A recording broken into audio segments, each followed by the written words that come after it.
A very good morning, everyone. My name is Adarsh Singh. Academically, I graduated as an engineer, but life had different plans for me. Not because I hate engineering or my parents forced me to do engineering. I always had a thing for physics. And the one thing which I learned throughout my engineering, and the one motto which I have stuck through all the things that I do right now, is that the journey of my life is Jugaad.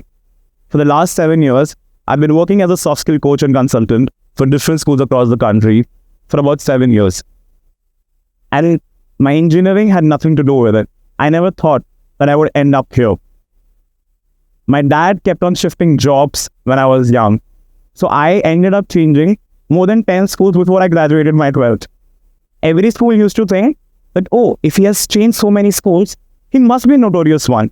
So I was always the new kid that would be apparently notorious. So I was always treated that way. Somewhere or the other, I did not like my dad for changing so many cities. But now, I'm extremely proud to inform that I've been working with this particular organization where we work in more than 7 cities. And now I travel more than 4 cities in a week. And now my dad does not like me a bit. But what is it that I exactly do?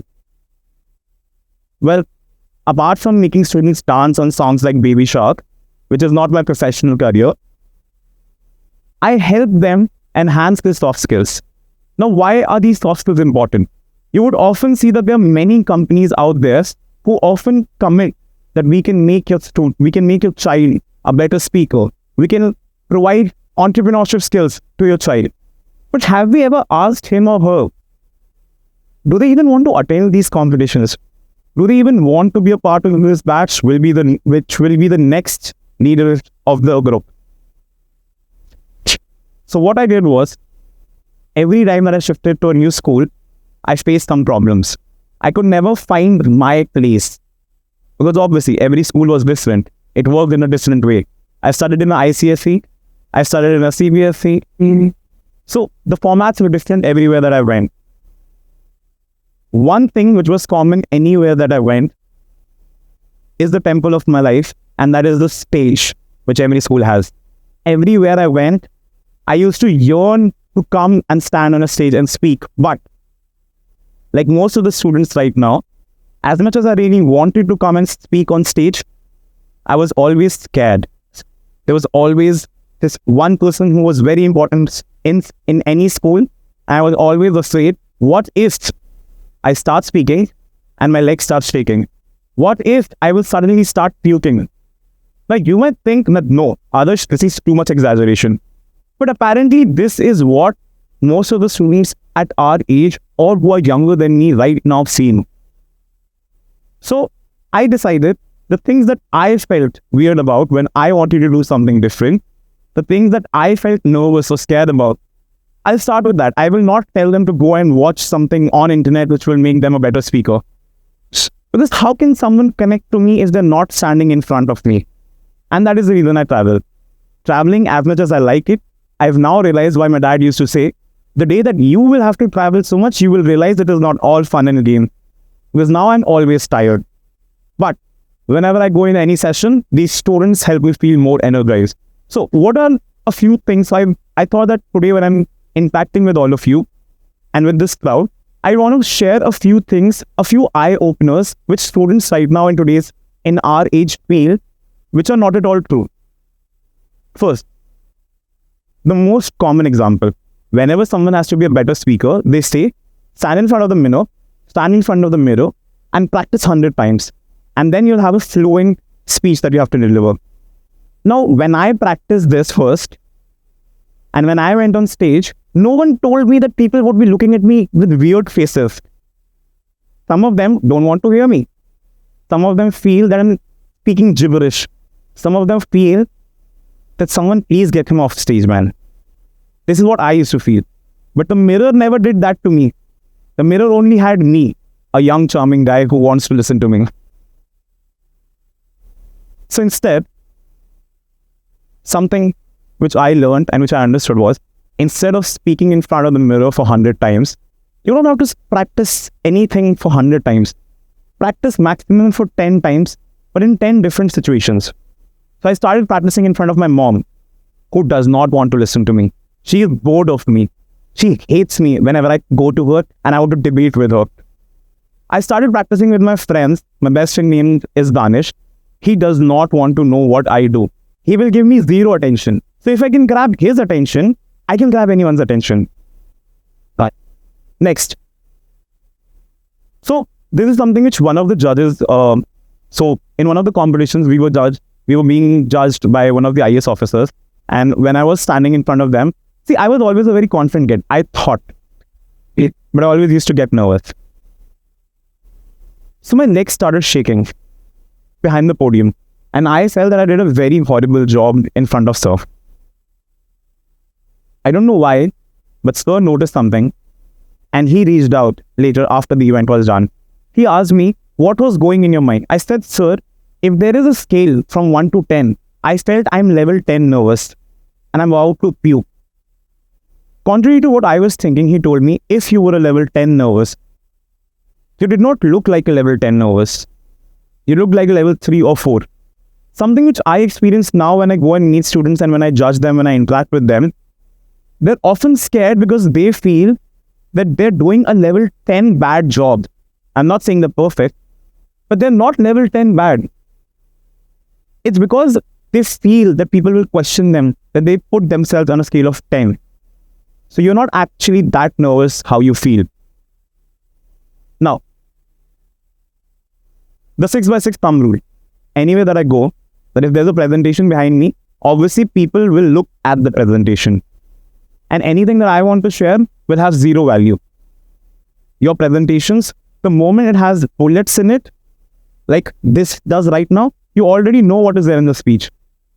So the bullet points kill the whole presentation. Now people don't want to hear you because they think that even though you prepared for a week, but they obviously know more than you because they've already read the presentation. So the 6x6 thumb rule says, use only 6 lines, 1 line, maximum 6 words. And don't put things that you want the audience to understand. Put things for your reference which people can understand later after they've heard you. Now, this is the most funniest one. When I started speaking on mic, and when even I do now, whenever I hold the mic, and I see with a lot of people, this is a very common thing. When the mic has a low volume, people keep it on their lips, like very close, the students. You can suddenly start hearing their breathings. You can hear the noises that their nose is making. But they were told that in order to be completely audible, you need to speak in the mic. It's not their fault. No one just told them what exactly they're supposed to do. Have you ever heard any speaker, the moment they start, there's a loud screech, "Hello everyone!" Now suddenly you're in everyone's ear and they did not want you. So the right way is, if you have a loud voice, irrespective of how the mic is never supposed to be near your face at all. If you have a loud voice, your voice is more than enough, but obviously you need a mic for clarity. It's supposed to be near your chest. And if you have a low voice, you're not supposed to put the mic on your lips. You're supposed to put it parallel to the chin. I loved this because when I once went to Lucknow, I saw one of the teachers actually teaching and demonstrating this to the students. And I could see the difference, that every child actually felt confident when they held the mic. Last, power of correct tone. Now, I don't know how many of you remember, but when Bangladesh was not independent, the Bangladeshi head at that time came to India and asked for the support of India from Indira Gandhi. Back then, we already had our own fuels. So, Indira Gandhi had to refuse. But then, a month later, the Bangladeshi head gave a very furious speech where he was accusing everyone in the world that you would rather just talk and you would rather promote world peace instead of actually doing something about it. It was his tone. If you want something, you can't have a pleading tone. If I am angry, I will not plead from you. I need to have a courageous tone. His words, now I don't know Bangladeshi, but in English, what it meant was, his words were, all of you are killers and you have blood of our people on your hands. Now this is when he was standing in front of Indira Gandhi with all the security and everything. He was accusing her that you are one of the people who are not helping us, and thus you are responsible. They were not independent then. They were already in danger. And it is that speech which made Indira Gandhi help the Bangladeshi head at that time, and thus making Bangladesh independent. It is that speech, and that is the power of speech. If you hear or read about any of Swami Vivekananda's speech, he always had a polite tone.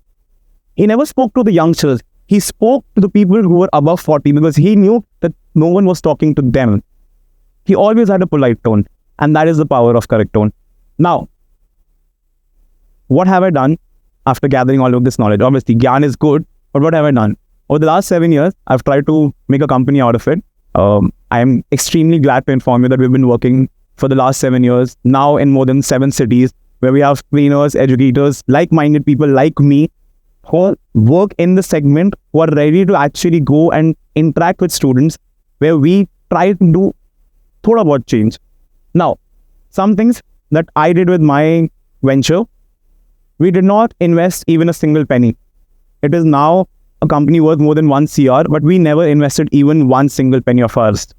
We started with a very small experiment batch, did not charge them anything. It went successful. We decided to go ahead with a second batch. We charged a very small amount from it, collected the amount, used that amount to get our company registered. Till then, I did not know it was a lengthy process. And then now we charge a very affordable. The idea has been, I want to keep it affordable, available, and accessible. And people often think that if you're giving something which is affordable, you cannot make a company out of it. We have, and we have not put even a single penny of ours in this. Now, the biggest problem, I'm 24. Every time that I go to an institution, their first question is, Adarsh, you're 24. What can you do that my educators cannot? Now imagine being called in an office and then being asked the question that you're young. So how do you intend to do this? Often when you're young, and this is specifically for for the students who are sitting here, you're supposed to have a hard time. When you're young, obviously people are going to question you because you don't have any credibility. I don't have any credibility. Why should someone trust me? They should trust their whole institution in my hands. Who am I?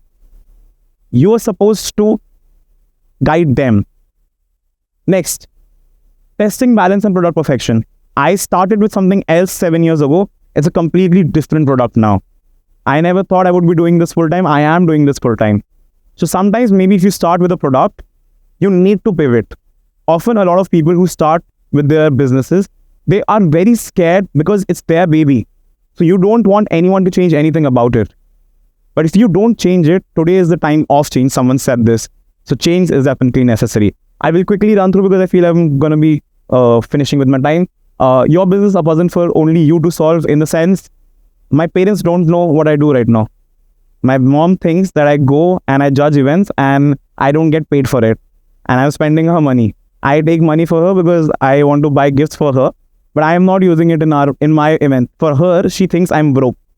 And that's why I need money. So your business, sometimes people might not understand. If it is that kind of something which is completely unique, you might require few more years to even explain to your own parents. The day you've done that, you can explain it to anyone. Like, next, embracing planning where there is no room for plan B. Well, I don't have a plan B. Often people say that you always need to have a backup. They might be true, but I feel if you have a backup, you will never put your 100% on your plan A. If it is not right or die, I am not promoting having a risky behavior, but I feel the reason why my company worked for me is because I put my ride or die on this company. For some people, I might be unemployed, like my mom, but I am building a company. Last, fuel the company and the team, let success pay you. In starting, I never trusted anyone. Me and my co-founder, we used to do everything together, and we realized that it is a very tough job and we used to get tired. It is when we started giving work to other people that they destroyed our company. But our work was less and they took time and then they perfected it. And that's pretty much it. These are a few quotes from my few team members who are there. I disapprove of whatever you say, but I will defend to the death. I will defend it to death for your right to say it. That's my co-founder. He's an advocate. If you lost, you're not the worst. If you won, you're not the best. Often people right now, when they participate in events, they win one competition and they feel they are the star of the room. No, you're not. It's because the stars aligned for you. That is the reason you were there. I am not the best. Maybe the stars aligned for me. That is the reason I'm here standing. So this idea of that, oh, I've achieved something and I'm the best, is as bad as can get.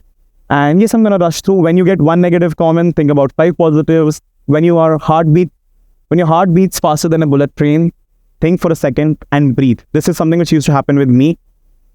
My heart used to be like bullet train. And that is the exact moment at peak when I was there.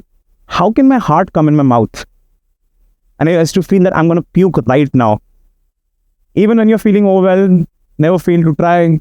Delegating work to your team will destroy your company, will make your life easier, and they will learn, and that will lead to success. In the palette of different colors of life, when things are unknown, experience, we live in a world of maybes and stories, and every smile tells a story. So in the end, I leave all of you with this smile. Thank you so much.